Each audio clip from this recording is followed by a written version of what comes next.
আমরা এই মুহূর্তে রয়েছি ফেনীর ফুলগাজী উপজেলার দক্ষিণ আনন্দপুরের একটি গ্রামে, যেখানে মানুষ নিরাপদ আশ্রয়ের জন্য উঁচু যে দালান, সেই দালানগুলোকে বেছে নিয়েছেন এবং এক পাশে মানুষ বসবাস করছেন, আরেক পাশে পশু পাখি তাদের পশু পাখিদেরকে নিয়ে নিরাপদ আশ্রয়ে এসে দাঁড়িয়েছেন। আমরা এখন পর্যন্ত যে তথ্য পেয়েছি পানি উন্নয়ন বোর্ডের কাছ থেকে, ফেনীর যে সীমান্তবর্তী 3টি নদী, সেখানে প্রায় 21টি জায়গায় ভাঙন দেখা দিয়েছে এবং সেই ভাঙন দিয়ে কিন্তু অনবরত পানি ঢুকছে।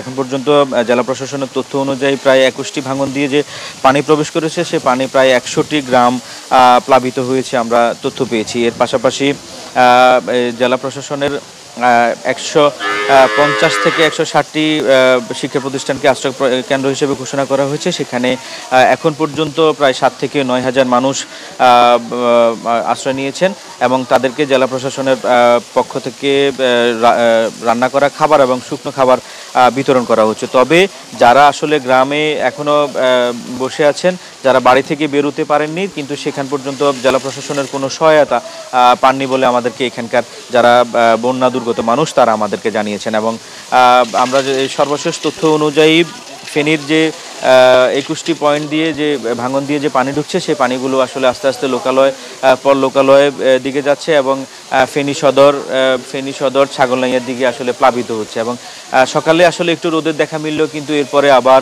ভারী বৃষ্টি শুরু হয়েছে। যদি এভাবে বৃষ্টি শুরু হতে থাকে তাহলে সেক্ষেত্রে এখানে পানি আরও বাড়তে পারে বলে আমাদেরকে জানিয়েছেন। তবে পানি উন্নয়ন বোর্ড বলছে যে যদি পানি এবং বৃষ্টি যদি না থাকে তাহলে সেক্ষেত্রে নদীর পানি কমে গেলে তখন যে ভাঙাগুলো দিয়ে পানি প্রবেশ করছে সেই ভাঙা স্থানগুলো মেরামত করবে। গিয়েছিল আমার কাছে ফেনী থেকে সর্বশেষ।